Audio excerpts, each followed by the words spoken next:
സ്ത്രീകളിൽ അലർജി കൂടാൻ കാരണം എന്താണ്? നിങ്ങൾക്ക് എപ്പോഴെങ്കിലും അനുഭവപ്പെട്ടിട്ടുണ്ടോ സ്ത്രീകളിൽ അലർജി കൂടുതലാണെന്ന്? ശരിയാണ്, സ്ത്രീകളിൽ പുരുഷന്മാരെ അപേക്ഷിച്ച് അലർജി കൂടുതലായിട്ട് കാണുന്നുണ്ട്. എന്താണ് അതിന് കാരണം? സ്ത്രീകളിൽ ഉണ്ടാവുന്ന ഹോർമോണൽ വ്യതിയാനം തന്നെയാണ് അതിന് പ്രധാനമായിട്ടുള്ള ഒരു കാരണം. ഈസ്ട്രജൻ, പ്രൊജസ്ട്രോൺ പോലെയുള്ള ഹോർമോണുകളിലുള്ള വ്യതിയാനം കാര്യമായിട്ട് സ്ത്രീകളെ ബാധിക്കുന്നുണ്ട്. ഇപ്പൊ മെൻസസ് സ്റ്റാർട്ട് ചെയ്തത് മുതൽ മെൻസസ് നിൽക്കുന്ന ടൈം വരെ ഒരുപാട് ചാലഞ്ചസിലൂടെയാണ് ഒരു സ്ത്രീ കടന്നു പോകുന്നത്. ആ സമയങ്ങളിൽ ഈസ്ട്രജന്റെയും പ്രൊജസ്ട്രോണിന്റെയും അളവുകൾ കാര്യമായിട്ട് മാറ്റം വരുന്നു. ഗർഭകാലത്തൊക്കെ അവർക്ക് അത് വളരെയധികം ബുദ്ധിമുട്ട് ഉണ്ടാക്കുന്നുണ്ട്. സ്ത്രീകൾ നേരിടുന്ന വേറൊരു ബുദ്ധിമുട്ടാണ് കെമിക്കൽസുമായിട്ട് കൂടുതലായിട്ട് കോണ്ടാക്ട്സ് വരിക. വീട് വൃത്തിയാക്കുന്നതിന്റെ ഭാഗമായിട്ട് ഏറ്റവും കൂടുതൽ കെമിക്കൽസ് ഹാൻഡിൽ ചെയ്യുന്നത് സ്ത്രീകളായിരിക്കും. അങ്ങനെ ഫ്രീക്വന്റ് ആയിട്ട് കെമിക്കൽസ് അല്ലെങ്കിൽ ഫ്ലോർ ക്ലീനേഴ്സ് ഒക്കെ യൂസ് ചെയ്യുന്നത് വഴി അവർക്ക് ഈ അലർജി കൂടുതലായിട്ട് ട്രിഗർ ചെയ്യാറുണ്ട്. അടുത്തതായിട്ട് മാനസിക സമ്മർദ്ദം, അതായത് ഇമോഷണൽ ആയിട്ടുള്ള കോസുകളാണ്. സ്ത്രീകളുടെ ഇമോഷണൽ കോഷ്യന്റ് പുരുഷന്മാരെക്കാളും കൂടുതലാണ്. വളരെ ചെറിയ കാര്യങ്ങൾക്ക് തന്നെ അവർ വളരെ സ്ട്രെസ്ഡ് ആവുകയും ഓവറായിട്ട് തിങ്ക് ചെയ്യുകയും ചെയ്യാറുണ്ട്. ദാമ്പത്യപരമായിട്ടോ കുടുംബപരമായിട്ടോ ജോലിപരമായിട്ടോ ഒക്കെ അവർക്ക് ഈ ബുദ്ധിമുട്ട് അനുഭവപ്പെടാറുണ്ട്. പ്രത്യേകിച്ച് ഭർത്താവും കുട്ടികളുമായിട്ടുള്ള ക്ലോസ് റിലേഷൻഷിപ്പിലുള്ള എന്തെങ്കിലും ഇഷ്യൂസ്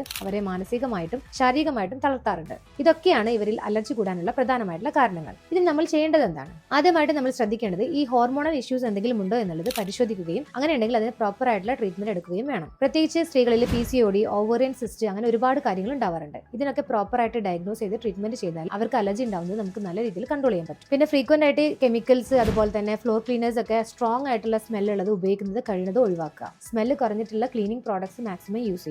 സ്ട്രെസ് കുറയ്ക്കാൻ വേണ്ടിയിട്ട് നന്നായിട്ട് യോഗ ചെയ്യുക, യോഗ, പ്രാണായാമ, നല്ല രീതിയിൽ ഉറങ്ങുക, ഇത്തരം കാര്യങ്ങളൊക്കെ ശ്രദ്ധിക്കേണ്ട അത്യാവശ്യമാണ്. ഏറ്റവും പ്രധാനമായിട്ട് നല്ല രീതിയിൽ ഫാമിലി മെമ്പേഴ്സും ഹസ്ബൻഡും അവരെ സപ്പോർട്ട് ചെയ്യുക എന്നുള്ളത് തന്നെയാണ് ഈ ഒരു കാര്യത്തിൽ ശ്രദ്ധിക്കേണ്ടത്. സിംറ്റമാറ്റിക് ആയിട്ട് നമ്മൾ ട്രീറ്റ് ചെയ്യുന്നതിനേക്കാളും അലർജി പോലെയുള്ള ഈ റിക്കറന്റ് ആയിട്ട് വരുന്ന അസുഖങ്ങളിൽ ഏറ്റവും പ്രധാനമായിട്ട് നല്ലത് ഹോളിസ്റ്റിക് പോലെയുള്ള ചികിത്സാ രീതികൾ തന്നെയാണ്. നിങ്ങൾക്ക് അലർജിയോടൊപ്പം ഈ പറഞ്ഞ ബുദ്ധിമുട്ടുകളൊക്കെ അനുഭവപ്പെടാറുണ്ടോ? എന്നാൽ താഴെ കമന്റ് ചെയ്യൂ.